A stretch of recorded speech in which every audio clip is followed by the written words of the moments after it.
교회 안에서 특별히 많이 사용하는 말들이 있습니다. 교회 안에서 뭐 신앙과 관련된 용어들 말고요. 그러니까 표현 가운데 교회 안에 교회를 다니는 사람들이 교회 안에서 또 그 모임 안에서 자주 사용하는 표현들이 많이 있습니다. 뭐 대표적인 게 마음에는 원이로되 육신이 약하다 그런 말 한 번쯤은 하죠. 되게 잘못된 말이죠. 예. 뭐 성경에 나오는 말이긴 하지만 대부분 우리가 그 말을 쓸 때는 굉장히 잘못된 말입니다. 우리의 어떤 허물, 우리의 죄, 또 우리의 약함, 그것을 합리화하고 정당하기에 자주 쓰는 말이 마음에는 원인데 육신이 약하네, 뭐 이런 거 아닌가요, 그죠? 그러니까 그런 말들. 또 어떤 말들이 있을까요? 교회를 다니는데 왜 사람 보고 다녀? 하나님 보고 다녀야지. 이 말도 우리 많이 씁니다. 그런데 참 잘못된 말입니다. 저는 굉장히 잘못된 말이라고 생각해요. 어떤 의미인지는 여러분 아실 거예요. 저도 어떤 의미인지는 압니다. 그런데 왜 사람을 보고 교회 다녀? 하나님 보고 다녀야지. 맞는 말인데 만일 하나님 보고 교회를 다녀야 한다면 하나님은 우리를 모이게 하지 않으셔도 돼요. 그냥 우리가 있는 곳에서 개인적으로 두세 사람만 그렇게 예배드려도 됩니다. 하나님 보고 예배드리는 거니까. 그런데 우리를 이렇게 두신 이유는, 교회를 두신 이유는 쟤들 좀 보라고, 날 믿는 쟤들 좀 보라고, 그리고 너희들도 쟤들처럼 저렇게 놀라운 삶을 살았으면 좋겠다고. 하나님이 세상을 향하는 말씀이잖아요. 얘들 좀 봐. 야, 이 이스라엘 좀 봐. 이 아브라함과 이 아브라함의 자손들 좀 봐. 이 이스라엘 좀 봐. 그리고 나를 믿는 자네들 좀 봐. 이게 하나님의 뜻입니다. 그리고 그들을 통해 사람들이 하나님과 가까이 하는 삶이 어떤 것인지, 하나님을 경험하는 삶이 어떤 것인지, 그리고 하나님을 믿는다는 것이 어떤 것인지 보고 깨닫게 하기 위해 하나님은 우리를 두시는 거죠. 그래서 사람을 왜 봐? 교회를 하나님 보고 교회 다녀야지. 이 말은 어떤 의미로 쓰느냐에 따라서 굉장히 왜곡되고 잘못된 말이 될 수 있습니다. 네, 오늘은 그런 얘기들을 하려고 하는 게 아니라 다음에 그런 얘기들만 가지고 우리 설교를 한번 말씀 한번 나눠보면 어떨까요? 그죠? 교회 안에 있는 잘못된 말, 교회 안에 있는 거짓말, 이런 것들 우리가 정말 잘 쓰는데 따지고 보니까 이 말은 잘못된 말이다. 그것도 되게 재미있을 듯한데요. 오늘 여러분과 좀 나누고 싶은 말은 이겁니다. 우리가 교회에서 자주 하는 말 가운데 시험 들었다, 이 말입니다. 시험 들었다. 나 시험 들었어. 이런 말 한 번쯤 해보셨나요? 이봐, 뭐 김 집사님, 저 시험 들었어요. 뭐 우리 그런 말 한 번씩은 하는데요. 시험 들었다라고 말할 때 그 말은 대부분 내가 화가 났어. 또 내가 실망했어. 이럴 때 쓰는 말입니다. 우리는 시험 들었다는 말을 그렇게 내 감정과 연관해서 사용하는 거죠. 여러분은 어떠십니까? 여러분, 우리 교회 오셔서 시험 든 적 있으십니까? 제 입으로 말하고도 죄송하네. 시험 든 적 있으십니까? 혹시 저 때문에 시험 든 적 있으십니까? 혹은 제 설교를 들으시다가 시험 들은 적이 있으십니까? 아니면 함께 우리 교제하고 사귀다가 시험 든 적 있으십니까? 교회에서 시험을 가장 많이 주는 공간이 어딜까요? 교회에서 시험을 가장 많이 주는 공간, 주방입니다. 주방. 주방에서 시험 드는 사람들이 되게 많습니다. 그죠? 보통 토요일에 다음날 주일 식사 점심 준비를 하죠. 그 토요일날 모여요. 뭐 메뉴가 클 때는 하루 종일 모이고, 메뉴가 뭐 그 어느 정도 될 때는 뭐 오후 내내 모여서 이제 준비를 하는데, 그래서 하루 종일 다음날 점심 때 먹을 식재료를 씻고 다듬고 썰고 미리 끓이고 그렇게 수고합니다. 그런데 바쁜 일이 있다고 나오지 않는 그런 사람이 있죠. 그 말을 듣는 순간 어떻습니까? 누구는 그런 바쁜 일이 없어서 나온 거야? 하면서 1차 시험이 쑥 하고 찾아옵니다. 그리고 그러다 보면 그때만이 아니라 종종 밥당번이 되면 준비하는 날 이 사람이 꼭 빠졌다는 걸 알게 되죠. 그리고 교회에 어려운 일이나 중요한 일이 있을 때도 종종 빠지는 거라고 걸 알게 됩니다. 그러면 이제 2차 시험이 우리에게 찾아옵니다. 그리고 주일이 되고 점심 배식을 하는데 미안하다면서 제가 못 도와드렸으니까 제 앞에서 밥은 제가 뜨겠다고 제일 앞에 가서 이제 밥을 풉니다.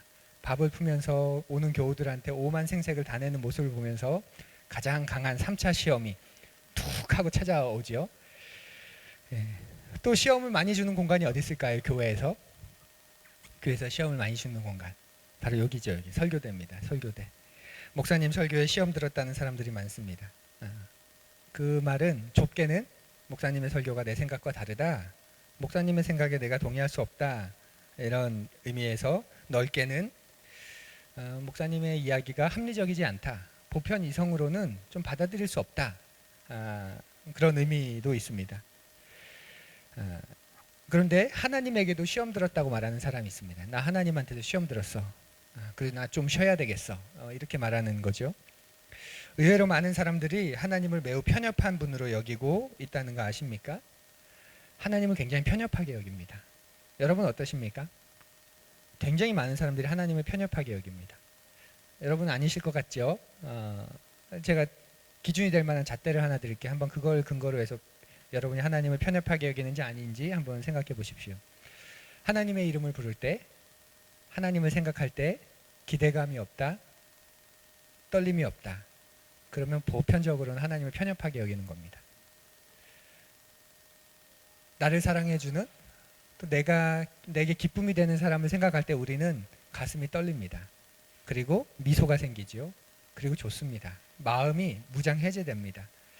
근데 하나님을 부르면서, 하나님을 찬양하면서, 하나님을 생각하면서 그런 감정, 그런 마음이 들지 않는다. 그럴 때 하나님을 편협하게 여기는 거예요. 그분이 좋은 분이 아니니까, 그분이 내 인생이 그렇게 위대하신 분이 아니니까 그런 마음의 변화, 생각의 변화가 없는 것이지요. 그래서 하나님은 우리에게 복을 주시는데 인색하고 여러 가지 까다로운 조건을 요구하고, 그래서 우리가 넘어지면 결국 그러니까 복을 주시지 않는다 이렇게 생각합니다. 그러면 그렇지, 하나님 이번에도 안 주실 줄 알았어. 이런 어마어마한 내적인 확신을 가지고 있어요. 나는 천국 갈 거야. 하나님은 나를 포기하지 않으실 거야. 나는 다시 일어설 거야. 하나님은 결국 선으로 만드실 거야. 이런 내적 확신보다는 하나님은 이번에도 안 들어주실 거야. 하나님은 이번에도 개입하지 않으실 거야. 이번에도 이건 나 혼자 겨우겨우 해나가야 되는 걸 거야. 이런 내적 확신이 하나님을 편협하게 보는 사람에게는 굉장히 많습니다. 2000년 전에 예수님이 가르쳐 주신 이 기도가 오늘날 우리가 쉽게 생각하듯 그런 의미일까요? 우리를 시험에 들게 하지 마시옵고 라고 기도하면 마치 하나님이 우리에게 시험을 주는 것 같다는 그런 느낌을 갖게 됩니다. 또 시험에 들게 하지 말아달라는 이 말도 오늘의 우리의 정서와는 좀 안 맞는 듯합니다. 차라리 시험을 이기게 해달라고 기도해야지, 그래서 시험을 이제 더 이상 신경 쓰지 않게 해달라고 기도해야지, 겨우 시험을 겨우 시험에 들게 하지 않게 해달라고 기도하는 것은 뭔가 굉장히 좀 약한 기도, 소극적인 기도 같기도 합니다. 그리고 도망치는 것 같습니다. 그런데 예수님이 가르쳐 주신 이 기도가 그런 의미는 아니겠죠. 치열한 영적 전투가 벌어지는 이 세상에서 우리가 승리할 수 있는, 우리의 승리를 돕는 그런 기도입니다. 우리 함께 그 기도를 살펴보겠습니다. 먼저 오늘 본문의 말씀 우리 같이 읽지요. 상반절만, 13절 상반절만 우리 함께 읽습니다. 우리를 시험에 들게 하지 마시옵고 다만 악에서 구하시옵소서. 이 기도의 앞부분, 바로 우리를 시험에 들게 하지 마시옵고입니다. 많은 사람이 시험을 하나님이 주시는 것으로 생각합니다. 하지만 성경은 다르게 말하지요. 야고보 사도는 하나님 우리에게 시험을 주는 분이 아니라고 아주 분명하게 말합니다. 좀 길지만 우리 같이 읽어보지요. 설교 노트에 기록되어 있습니다. 야고보서 1장 4절과 12절에서 15절 말씀입니다. 함께 읽습니다. 여러분은 인내력을 충분히 발휘하여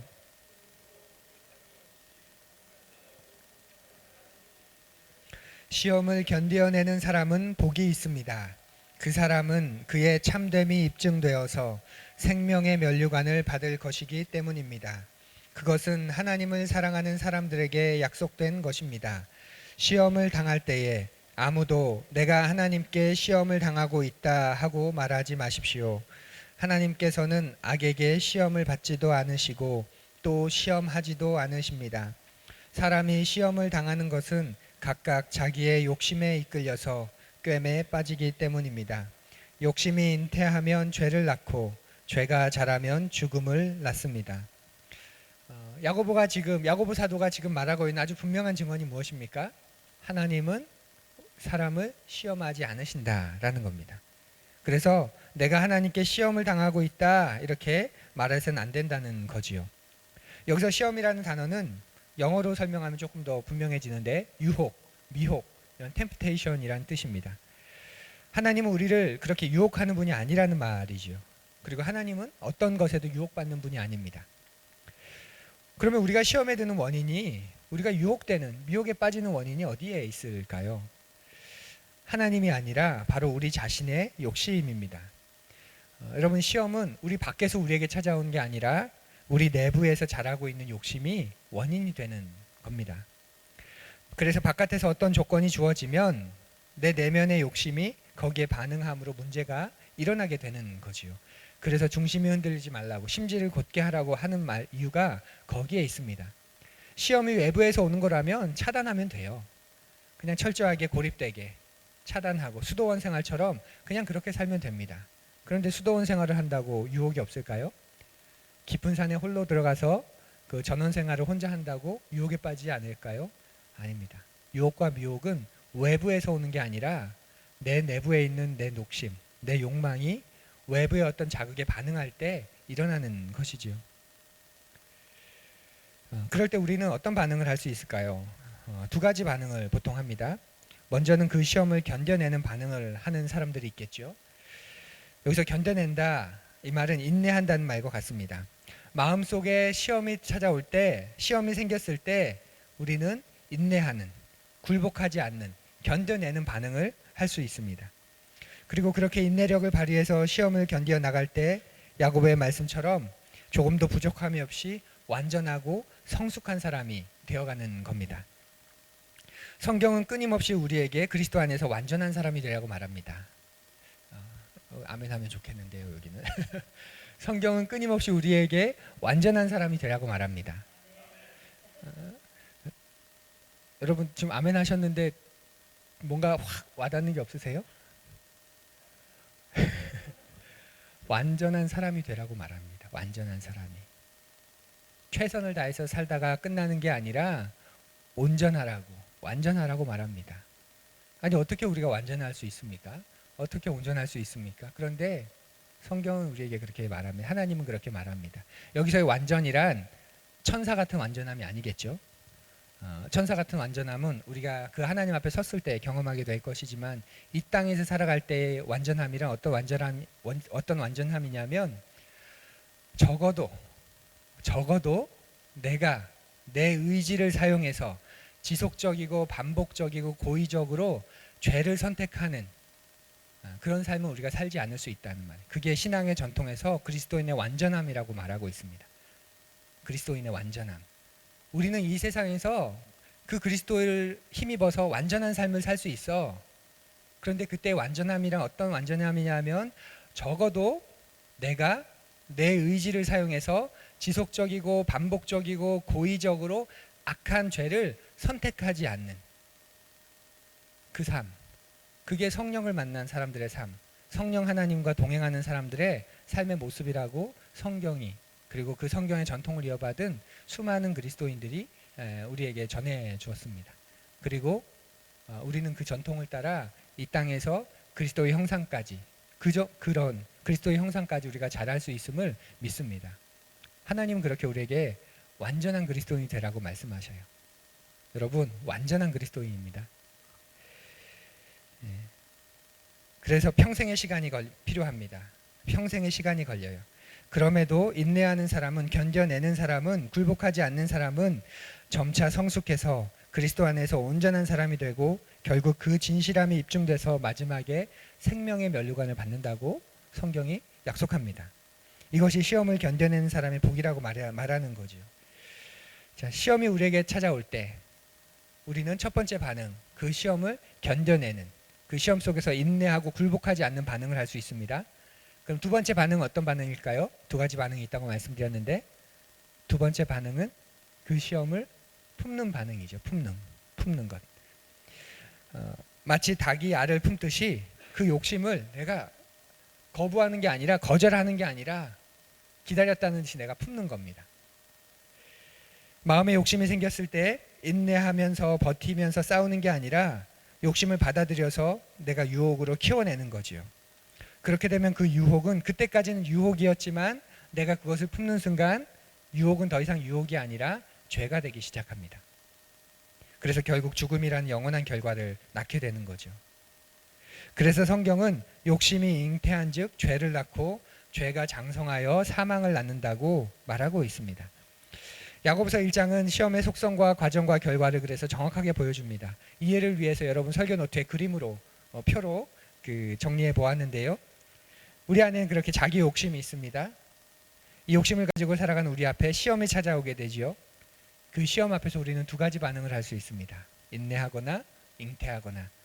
시험 앞에 인내하는 사람, 견뎌내는 사람, 굴복하지 않는 사람은 그리스도의 완전함으로 성숙해 가게 됩니다. 그리고 생명의 면류관을 유업으로 얻게 되고, 더 놀라운 건 그 생명의 면류관을 이 세상에서 먼저 경험하면서 받으면서 살아가게 되죠. 그렇지만 그 시험 앞에서, 그 유혹 앞에서 그것을 거부하고 거절하지 않고 그것을 품는 사람, 그것을 잉태하는 사람은 그로 인해 죄를 범하게 되고 결국 그 죄의 결과인 죽음을 영원히 맛보게 됩니다. 그리고 이 세상에서 먼저 그 죽음이 무엇인지, 그 단절이 무엇인지 경험하게 됩니다. 똑같이 시험을 당하지만 어떤 사람은 시험을 통해서 완전하고 성숙한 사람이 되고 그래서 영원한 생명의 면류관을 받는데, 어떤 사람은 시험을 통해 욕심을 잉태하고 죄를 낳고 결국 죽음에 이르게 됩니다. 그리스도인의 완전이란 바로 이 위에 있는 그림을 말합니다. 우리가 여전히 옛사람과 옛 속성을 가지고 있어서 내 안에 있는 욕심에 이끌려서 살아가는 듯하지만, 그럼에도 우리 시험 앞에서 견뎌내고 인내하고 그러므로 성숙하고 생명을 유업으로 받는 그런 삶인 거지요. 이런 이해 속에서 우리는 예수님의 기도를 잘 이해할 수 있습니다. 시험은 우리 주변에 존재하는 여러 조건이 우리 내면의 욕심과 부딪힐 때 생겨나는 겁니다. 그리고 시험이 될 만한 외부적인 여건들은 우리 주변에 너무나도 많이 쌓여 있습니다. 그래서 이 기도는 그 시험거리들이 내 욕심과 부딪혀서 유혹이 될 때 우리가 그 유혹에 빠져들지 않게 해달라고, 그 시험거리들이 나를 굴복시키지 않게 해달라고 말하는 기도입니다. 정말 현실적인 기도이고 우리에게 정말 필요한 기도이지요. 그래서 루터와 같은 종교개혁자들은 이 본문을 설명할 때 이렇게 설명합니다. 이 말은 이런 뜻이야. 우리를 시험에 들지 않게 해달라는 이 말은 이런 뜻이야 라면서 이런 주석에 이런 내용을 합니다.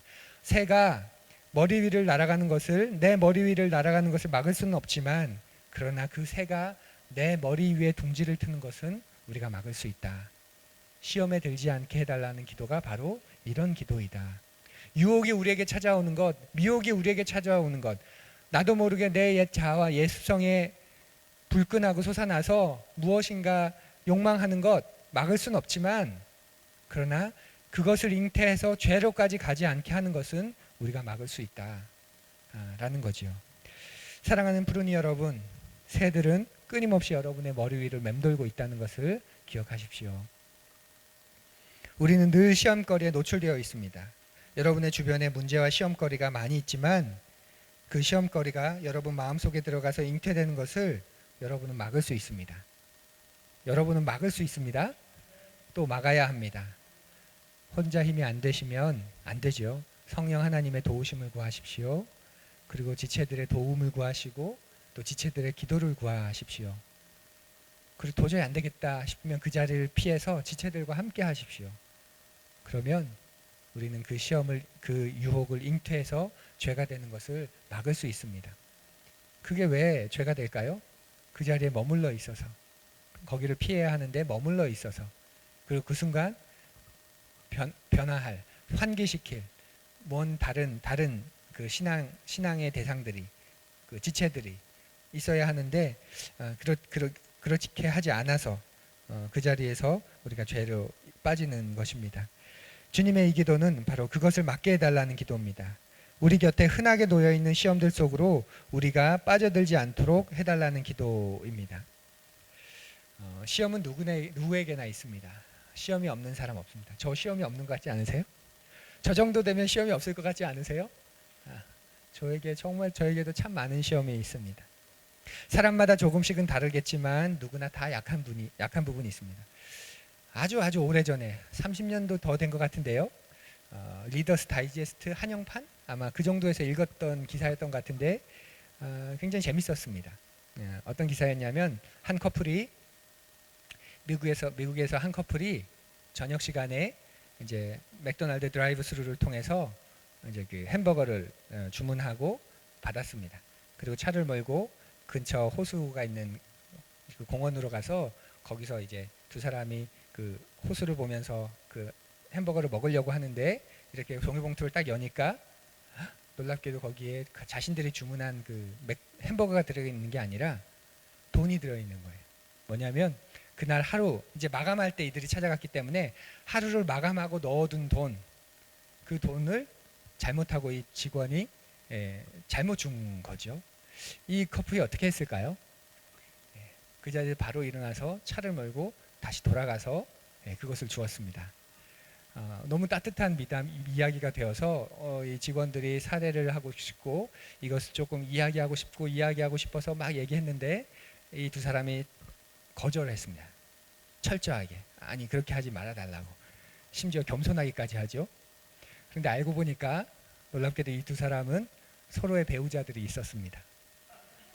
서로의 배우자가 있었던. 제가 무슨 말을 드리는 거냐면 이 두 사람이 돈에는 깨끗했을지 몰라요. 돈에는 철저했을지 모릅니다. 그러나 성 앞에서는 너무나 연약한. 그러니까 우리가 다 그러하다는 거죠. 어떤 부분에서는 우리가 되게 염려할 필요가 없을 만큼 강한 부분이 있을 수 있습니다. 그런데 어떤 부분은 너무도 쉽게 무너지고 너무도 쉽게 그 무장해제되는 그런 영역이 우리에게 있다는 말입니다. 누구에게나 다 그런 시험들이 있는 것이죠. 주로 돈, 명예, 권력, 쾌락 그런 것들이 이 시대 우리에게 유혹을 가지고 옵니다. 돈으로 거의 모든 것을 할 수 있는 세상. 그래서 돈의 위력이 얼마나 대단합니까? 그래서 사람들이 돈에 쉽게 유혹됩니다. 또 다른 사람에게 인정받고 싶은 마음이 명예의 유혹이라면 다른 사람에게 조종당하기 싫은 마음은 권력에 대한 의지입니다. 그래서 명예와 권력에 쉽게 흔들리는 사람들이 그래서 늘 인정받으며 살고 싶고 늘 찬사를 받으면서 살고 싶고 그래서 조금이라도 뭔가 다른 사람들로부터 인정과 찬사를 받기 위해 과대하게 포장해서 이야기하고 아무것도 아닌 것을 무엇인가 대단한 것처럼 포장해서 이야기하고 그 SNS 같은 데 보면은 정말 아무것도 아닌 그런 대단한 사진들을 그 아무것도 아닌 것처럼 계속 올리면서 내가 이렇게 그 행복하게 내가 이렇게 화려하게 살고 있다. 나를 좀 인정해 달라. 그런 사람들이 많습니다. 또 쾌락도 그렇죠. 쾌락 자체는 나쁜 것은 아니지만 건강한 범위를 넘어선 즐거움은 갈수록 더 많은 자극과 쾌락을 요구하면서 또 우리를 공격해 오기도 합니다. 남자들 대부분 성적인 유혹을 크게 느끼죠. 기혼 직장인 4명 중 1명이 외도 경험이 있다는 조사가 꽤 충격적이었습니다. 직장인들 4명 가운데 1명 외도 경험이 있다. 또 40, 50대 남성이 애인 1명쯤은 있다는 한 목사님의 말에 제가 어느 시대를 살고 있는지 충격을 먹기도 했습니다. 보편적이라는 거예요? 내 주변에만 그런 분들이 없는 건가? 아니면 있는데 정말 철저하게 이중적인 삶을 살아가고 있는 건가? 직장인들 보면 대부분 다 애인들이 있다고 그렇게 말하는 겁니다. 유혹의 가장 큰 위험, 그런 시대 속에서 유혹의 가장 큰 위험은 내가 넘어지지 않을 거라는 착각에 있습니다. 또 별거 아닐 거라는 어리석음에 있습니다. 나는 넘어지지 않을 거라고 호언장담하는 사람은 기도하지 않다가 그러니까 기도하지 않는다는 말은 깨어있지 않는다는 말과 같아요. 그러니까 기도 안 했기 때문에 넘어지는 게 아니라 그 문제에 대해서 깨어있지 않으니까 내 힘으로는 그것을 이길 수 없고 나를 붙잡으신 더 큰 힘이 필요하다는 것을 그가 인정하지 않으니까 결국 넘어지게 되는 거지요. 그래서 나도 넘어질 수 있다는 걸 알고 그걸 대비해서 기도하는 사람만이 유혹을 피할 수 있습니다. 성적인 유혹뿐만 아니라 많은 사람이 자신을 누군가와 비교하면서 열등감에 빠지거나 시기하거나 또 안도합니다. 또 누군가에게 불편한 마음을 품고 있다가 어느 순간 가시돋친 말을 내뱉고 맙니다. 또 어떤 사람은 자주 분노합니다. 그러다 마음속에 쌓아놓은 분노가 어떤 계기를 통해 폭발합니다. 이렇게 우리는 끊임없이 우리가 흔들릴 만한 우리를 유혹하고 미혹하는 그런 거리들에 둘러싸여 있습니다. 어떤 사람들은 다른 사람의 인정에 목말라 하지요. 누군가 칭찬해주면 천국에 온 것 같다가도 누군가 조금이라도 비판의 말을 하면 지옥에 떨어진 것 같다고 느끼기도 합니다. 이번 한 주간 또 그 운동선수의 그 죽음이 우리에게 그것을 다시 한번 또 생각해 보게 했지요. 그래서 다른 사람들의 평가에 늘 주의를 기울이고 그 평가에 따라 마음이 오르락 내리락 합니다. 사랑하는 푸린 여러분, 제발 다른 사람의 말에 너무 휘둘리지 마십시오. 아멘. 제발. 그런데 여러분을 사랑하는 사람들의 말에만 주목하십시오. 여러분을 사랑하는 사람의 말에만. 여러분을 사랑한다는 건 여러분과 함께 시간과 삶의 어떤 사건들을 함께 경험하는 사람들, 그 사람들의 이야기는 주목하십시오. 그래서 그 말은 귀담아 들으시고 좀 아프더라도 한번 잘 새겨 놓아 보십시오. 하지만 여러분과 상관없는 사람, 그런 낯선 타인들의 말에는 너무 그렇게 민감하게, 주님은 그렇게 말씀하지 않으십니다. 내 주변에도 하나님을 사랑하고 하나님 앞에 귀가 열린 사람들이 얼마나 많은데 어디 사람이 없으셔서 하나님이 갑자기 어느 순간 전혀 생뚱맞은 누군가를 통해서 나에게 말씀하실까? 여러분의 아버지는 그런 분이신가요? 제 아버지는 그런 분 아닙니다. 제 아버지가 저에게 할 말이 있으시면, 그래서 제가 잘 안 들으면 제 아내를 통해서 하거나 아마 여러분들을 통해서 할 겁니다. 그러니 다른 사람의 말에, 우리와 아무 상관없는 그런 사람들의 말에 너무 오르락내리락 하지 마시고, 그러나 여러분을 사랑하는 사람들의 말에는 귀를 기울이십시오. 또 많은 사람들이 기도하는 대신에 나는 기질상 그 부분이 좀 약해, 이런 말도 많이 합니다. 난 그게 좀 약해. 어떻게 해? 나 그게 내 약점인데. 그런데 그거 아세요? 내 기질이 약하다는 게 결코 하나님 앞에서 우리에게 면죄부가 될 수 없다는 것. 너 기질이 약한 거 아는구나. 그러니까 더 신경 써야지. 하나님 그렇게 말씀하시지 않을까요? 오히려 내 기질상 내 약점을 안다면 우리는 그 부분을 위해서 기도해야 합니다. 그래서 우리를 시험에 들게 하지 마시옵소서라는 이 기도는 자신을 아는 사람이, 자기의 약점을 알고 있는 사람이, 그래서 내가 무엇을 선택해야 하는지를 잘 아는 사람만이 할 수 있는 그런 기도입니다. 그리고 이 기도는 더 나아가면 우리의 기도가 됩니다. 내가 유혹에 빠지지 않기를 위해 기도하는 것만이 아니라 공동체를 생각하면서 하나님, 우리들을 유혹에 빠지지 않게 해주십시오라고 기도하는 거죠. 공동체 안에서 누군가의 말과 행동이 다른 누군가에게 분노를 일으키거나 죄를 짓도록 유혹하는 일이 있어서는 절대 안 됩니다. 특히 믿음이 어린 형제자매를 실족하게 하거나 그것을 합리화하지 않도록 깨어 있어야 합니다. 또 사람 때문에 상처 입은 사람들에게 대수롭지 않게, 아까 말씀드린 것처럼 사람을 왜 봐? 하나님을 봐야지, 이런 말로도 함부로 상처를 주어서는 안 됩니다. 사람 보지 마. 난 하나님 보고 신앙생활해. 난 사람 보지 않아. 이렇게 말하는 거죠. 그래서 이 기도는 더 확장되면 우리 공동체를 돌아보는 기도까지 이어집니다. 오늘 교회는 외부의 사람들에게는 지탄을 받고 내부에 있는 사람들은 실족해서 떠나게 하는 공간이 돼버린 지 오래입니다. 저와 여러분 역시 거기에서 자유롭지 않죠. 세상에서 돈과 권력의 피해를 입고 마음이 상한 사람들이 교회로 들어와서 교회 역시 또 다른 권력에 의해 움직이고 있다는 것과 교회 안에서도 돈 있고 성공한 사람들이 인정받고 다른 사람들로부터 존중을 받는다는 것을 보면서 실족합니다. 우리 사회 속에서 교회와 기독교인에 대한 실망과 환멸, 어쩌면 우리의 모습을 정직하게 비추고 있는 것일지도 모릅니다.